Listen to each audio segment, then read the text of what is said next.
The question slipped out of my mouth before I had time to stop it. The room became so quiet that I could hear the clock ticking on the wall. No one raised a voice. No one stood up. No one scolded me. But every pair of eyes turned toward me at the same time. That was the moment I realized some questions make a room feel smaller without anyone moving. I had not asked to be disrespectful. I had not asked because I was angry. I asked because I genuinely wanted to understand. Looking back now, I still remember exactly how the afternoon sunlight fell across the wooden floor, how the smell of fresh bread filled the kitchen, and how my mother's hands stopped folding laundry for just a second.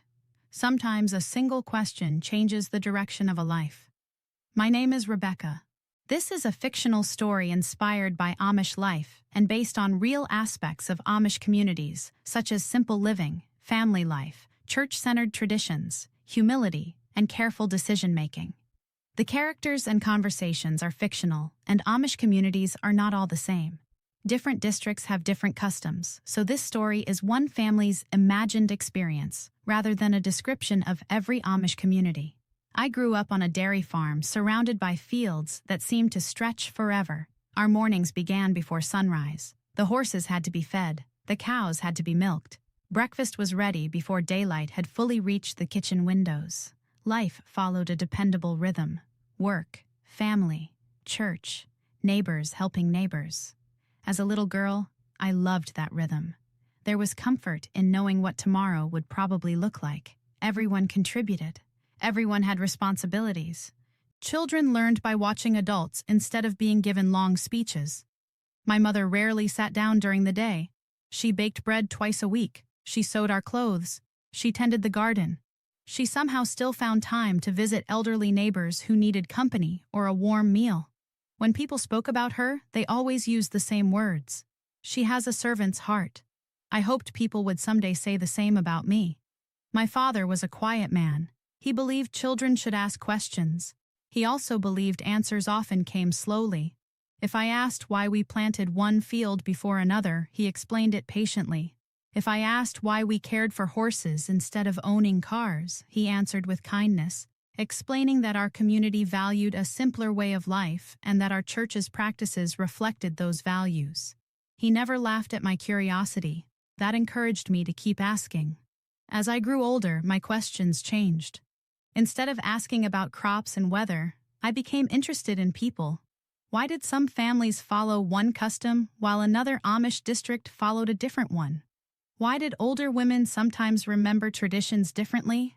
Why did certain practices seem to depend on the church district rather than being written directly in the Bible? The older I became, the more I noticed that Amish communities were not identical. A visiting family from another district dressed a little differently. Another district used slightly different buggy styles. Even the way church services were organized could vary. That surprised me. As a child, I had assumed every Amish family lived exactly the same way. One Sunday afternoon, after the church service hosted in a neighbor's barn had ended, several families gathered outside while the children played nearby. The adults spoke about harvests, weather, and an upcoming barn raising. I listened more than I talked. An older woman mentioned a custom followed in her home district. Another woman smiled and said, "Our district does that differently." No one argued. They simply accepted that customs could vary. That conversation stayed with me. A week later, while helping Mother prepare supper, I finally asked the question that had been growing quietly in my mind. If different districts have different customs, she looked up from the vegetables she was cutting. Yes? How do we know which customs come from Scripture and which ones come from our local church? My mother's knife stopped moving. Not because she was offended, because she wanted to answer carefully. She dried her hands on her apron before sitting down across from me. That is a thoughtful question. I felt relieved. I've been wondering about it for weeks. She smiled gently. Some practices are rooted directly in our understanding of Scripture. She paused. Others are part of what our church community has agreed helps us live faithfully together. So they aren't always exactly the same everywhere. She shook her head. No. Our districts share many beliefs, but not every local practice is identical. I nodded slowly. That answer made sense. Then Father walked into the kitchen carrying a basket of apples. Mother looked toward him. Rebecca has been asking good questions. Father set the basket on the table. What kind of questions? I repeated what I had asked. He didn't answer immediately. Instead, he pulled out a chair and sat down. When people ask questions because they want to understand, he said quietly, that is different from asking questions only to win an argument. I listened closely. Curiosity can be a gift. He smiled. So can humility. About this point in the story, I'd love to hear from you. Have you ever asked a sincere question that helped you understand your family, your faith, or a tradition more deeply? Share your experience in the comments, and let me know where you're watching from. I enjoy reading your thoughts because respectful conversations often help all of us learn. Father reached for one of the apples and slowly turned it in his hands. The important thing, he continued, is remembering that understanding usually grows through patience, conversation, and listening. His words stayed with me. I believed my question had been answered. I was wrong. Because 2 days later, an elderly woman from our church stopped by unexpectedly. When she overheard the conversation Mother and I were having, she smiled, sat down beside me, and said, Rebecca, there is something about your grandmother that no one has ever told you. Until that moment, I had no idea that one story from my grandmother's youth would teach me more about faith, humility, and honest questions than anything I had ever learned before. The moment the older woman mentioned my grandmother, Mother looked up from the table. For just a second, they exchanged a glance that I couldn't understand. It wasn't fear, it wasn't worry. It was the kind of look shared between two people who suddenly remembered the same old story. The woman smiled warmly at me. Her name was Miriam. She had known my grandparents since she was a young girl, long before I was born. Everyone respected her. She was the kind of person who listened more than she spoke. When she finally did speak, people paid attention. Mother poured another cup of tea and placed it in front of her. I haven't heard that story in years, Mother said softly. Miriam laughed. Neither have I. She turned toward me. You've been asking thoughtful questions. I hope I haven't asked too many. She smiled. There are no wrong questions when they come from an honest heart. Those words immediately made me feel at ease. She wrapped both hands around the warm cup before continuing. Your grandmother Esther was much like you. I smiled. I've always wished I could have known her better. You would have liked her. She noticed little things. She asked why things were done a certain way. Not because she wanted to change everything. Because she wanted to understand. I leaned forward.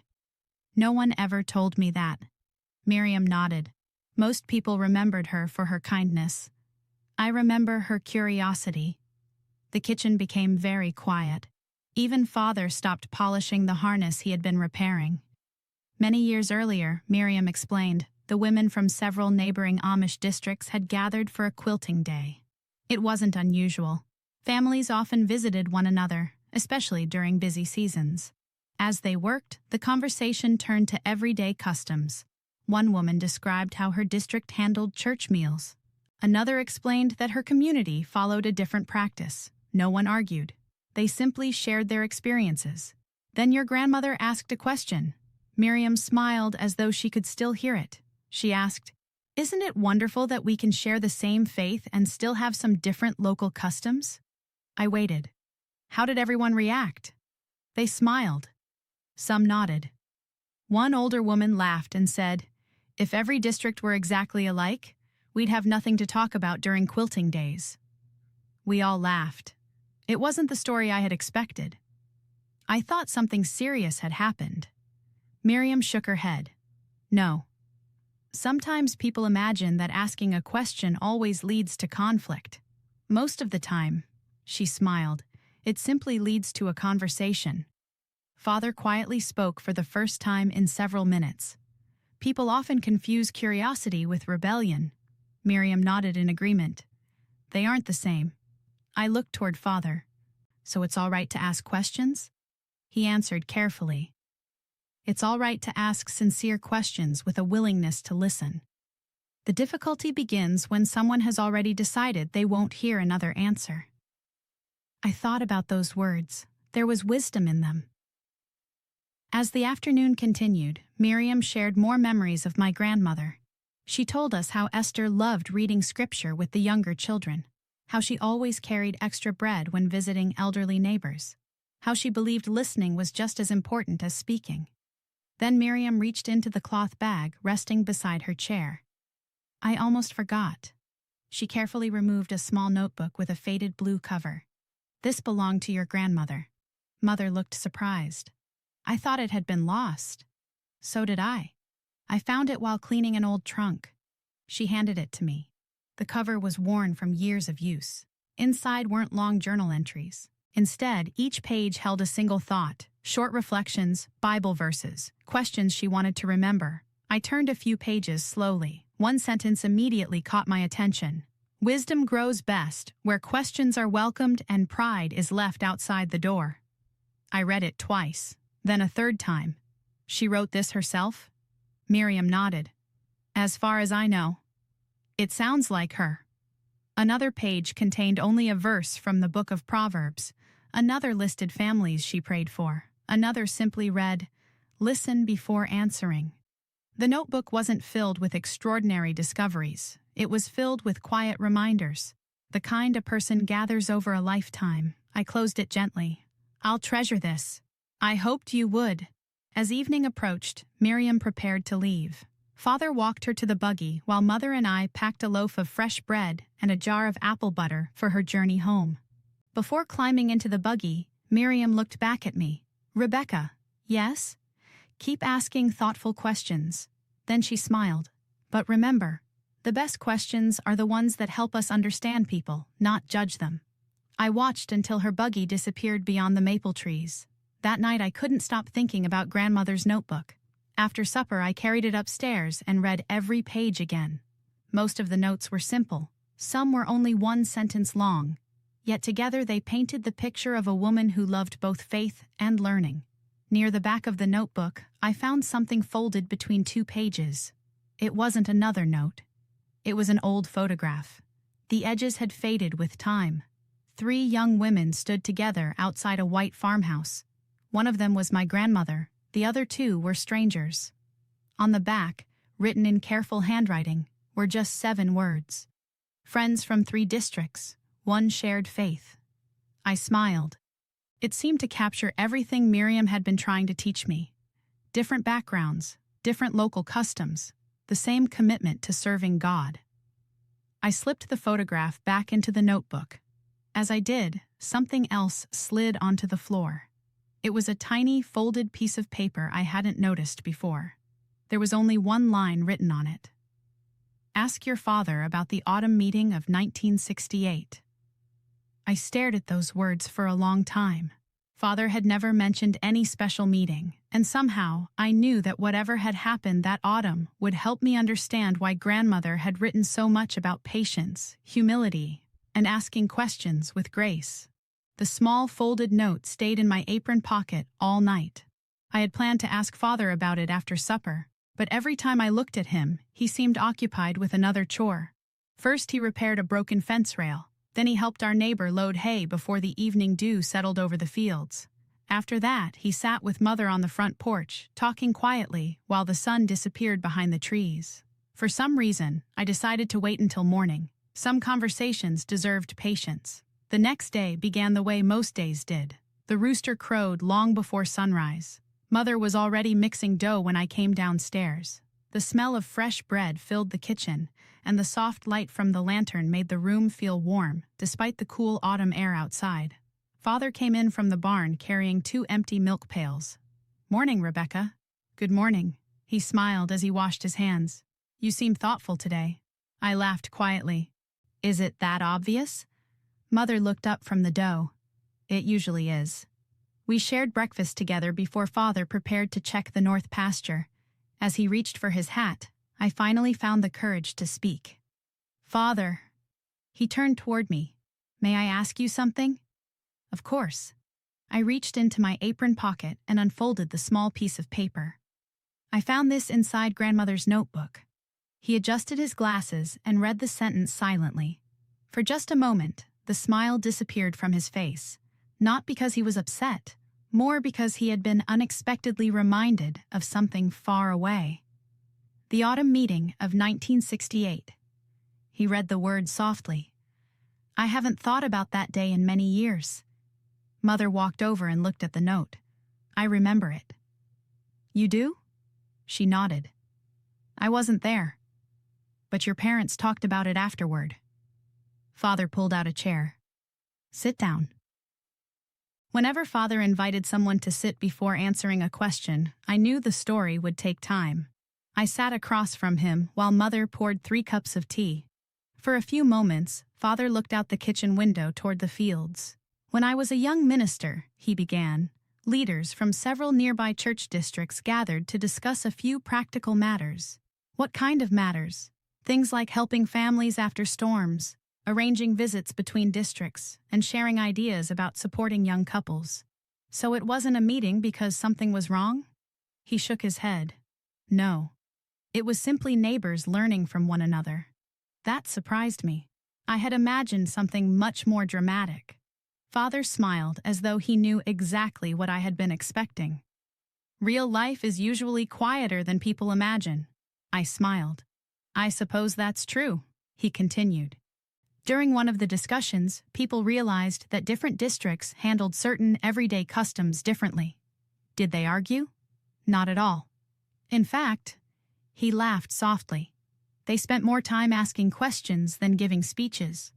I leaned forward. What kind of questions? One minister asked why another district arranged church meals a certain way. Another asked how families helped widows during busy harvest seasons. They compared experiences. They listened. They learned. Father paused before continuing. Your grandmother was helping prepare the noon meal that day. She wasn't part of the meeting itself, but she heard many of the conversations afterward. Mother smiled. She said something she never forgot. What was it? Father looked at me. She told me. He spoke slowly, almost as though he could still hear grandmother's voice. People grow wiser when they are willing to learn from faithful neighbors. The words settled gently into the quiet kitchen. They didn't all have identical customs. Father continued. But they shared the same desire to honor God and care for their communities. I nodded slowly. I think I understand. He smiled. Understanding usually arrives one conversation at a time. After breakfast, Father asked whether I would ride with him to deliver vegetables to an elderly couple who lived several miles away. I happily agreed. The road wound through harvested fields where rows of corn stalks had already been gathered. The trees were painted with the colors of late autumn: orange, gold, deep red. The horse walked at an easy pace. For several minutes we enjoyed the silence. Then Father spoke again. You know, when I was your age, I asked your grandfather many questions too. I looked at him with surprise. You did? He laughed, more than he probably wanted. What did you ask? Oh, he smiled. Everything. Why we planted one field before another. Why some families built larger barns. Why neighboring districts did certain things differently. What did grandfather say? He usually answered. And when he didn't know, Father chuckled. He admitted he didn't know. I couldn't help smiling. I like that. So did I. When we reached the elderly couple's farmhouse, they welcomed us inside with warm smiles. Their kitchen looked much like ours. Simple wooden furniture, fresh bread cooling on the counter, a quilt stretched across the back of a rocking chair. As we shared tea together, the conversation drifted toward memories of earlier years. The older gentleman looked toward Father. Do you remember that gathering back in '68? Father nodded. I was just telling Rebecca about it. The man smiled. It reminded all of us that good neighbors don't have to do everything exactly alike to help one another. His wife added quietly. My mother always said kindness travels more easily than opinions. Everyone laughed. On the ride home, I watched the fields passing beside the buggy and thought about everything I had heard. I had expected the note inside grandmother's notebook to uncover some great family mystery. Instead, it had revealed something far more valuable, that thoughtful questions, patient listening, and humble conversations had always been part of the people I admired most. As we turned into our lane, Father suddenly slowed the horse. "There is one more thing." "What is it?" He reached beneath the buggy seat and handed me a small cloth pouch. "I've been meaning to give you this." I looked at him in surprise. "What is it?" "It belonged to your grandmother." When I opened it later that evening, I found another small notebook. Unlike the first one, this one wasn't filled with reflections. It contained names, dates, places. And at the very end, one unfinished page with a single sentence written across the top. The question I never found the courage to ask. The rest of the page was completely blank. Part 4. I looked at the unfinished page for a long time. The question I never found the courage to ask. There was nothing written beneath it, no explanation, no clue, just a blank page waiting for words that had never been added. I closed the notebook and rested it on my lap. Part of me wanted to know what my grandmother had meant. Another part wondered if she had left the page empty on purpose. The following morning, I carried both notebooks downstairs. Mother was already hanging wash towels beside the stove. She smiled when she saw them in my hands. "You've been reading late again." I couldn't stop thinking about grandmother. Mother wiped her hands on her apron. She had that effect on people. I opened the second notebook. "Did she ever tell you about this last page?" Mother adjusted her glasses and looked at it carefully. After a few moments, she slowly shook her head. "I don't believe I've ever seen this notebook. Father gave it to me yesterday." She smiled softly. "He must have thought the time was right." I ran my fingers across the empty page. "What do you think she wanted to ask?" Mother didn't answer immediately. Instead, she sat beside me. "I don't know. But I knew your grandmother well enough to believe she wasn't afraid of questions. Then why leave the page blank?" Mother looked toward the kitchen window where the morning sunlight had begun to warm the porch. Perhaps because she discovered that some questions aren't answered all at once. That thought stayed with me. Later that afternoon, Father asked if I wanted to visit grandmother's younger sister, Lydia. She lived only a few miles away, and, although she was growing older, she still enjoyed visitors. When we arrived, Aunt Lydia welcomed us with warm smiles and fresh apple pie cooling on the table. Her home felt peaceful. The wooden floors creaked with every step. A quilt she had sewn herself rested across the back of a rocking chair. Photographs of children and grandchildren filled one shelf. After we shared tea, Father stepped outside to help her stack firewood. That left Aunt Lydia and me alone in the kitchen. I finally gathered the courage to ask. "I've been reading grandmother's notebooks." She smiled immediately. "Then you've been getting to know her all over again." I found one page I don't understand. I placed the notebook in front of her. She adjusted her glasses and quietly read the final sentence. Almost at once, she smiled. "I remember this." "You do?" "Oh, yes." I leaned closer. "What was the question?" She laughed softly. "There wasn't one." I blinked. "What do you mean?" "Your grandmother used to carry that notebook everywhere. One evening she told me she wanted to leave one blank page at the end. But why?" "Because she believed life would always give us another question worth asking." I stared at the notebook. So she wasn't writing about one specific question. No. She was reminding herself never to stop learning. I couldn't help smiling. For days I had imagined some hidden family mystery. Instead, the blank page carried a lesson that was beautifully simple. Aunt Lydia reached across the table and gently closed the notebook. "Rebecca." "Yes?" "Your grandmother believed faith and humility grow together. She often said that people who stop asking thoughtful questions sometimes stop noticing how much they still have to learn." Those words sounded exactly like something grandmother would have written. When Father returned inside, Aunt Lydia smiled at him. "She reminds me of Esther." Father laughed. "I've thought the same thing." On the buggy ride home, I looked across the fields that had become so familiar throughout my childhood. Nothing about them had changed. Yet somehow, I was seeing them differently. For the first time, I understood that the people I admired most had never claimed to know everything. They listened. They learned. They remained humble enough to grow throughout their lives. That evening, after supper, I carried both notebooks to my room. I opened the second one to the final page again. The blank space no longer seemed unfinished. It felt like an invitation. I picked up a pencil. Then I stopped.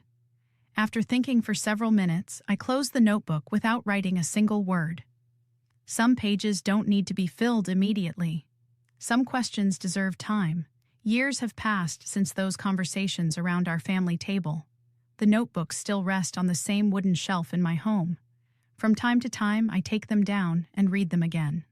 The pages haven't changed, but I have. Every season of life has helped me understand another sentence a little more clearly. I eventually realized that the most important lesson my grandmother left behind wasn't about finding perfect answers. It was about becoming the kind of person who asks sincere questions with humility, listens carefully to others, and remains willing to learn. That lesson has guided me through every stage of my life. Whenever younger members of our family come to visit, they sometimes notice the two old notebooks sitting together on the shelf. More than once, someone has asked, "Why is the last page blank?" I always smile before answering. Because there's still room to keep learning. And every time I say those words, I think of my grandmother. Not because she had all the answers, but because she understood something even more valuable. A humble heart is never finished growing. Perhaps that is the greatest lesson she could have left for all of us.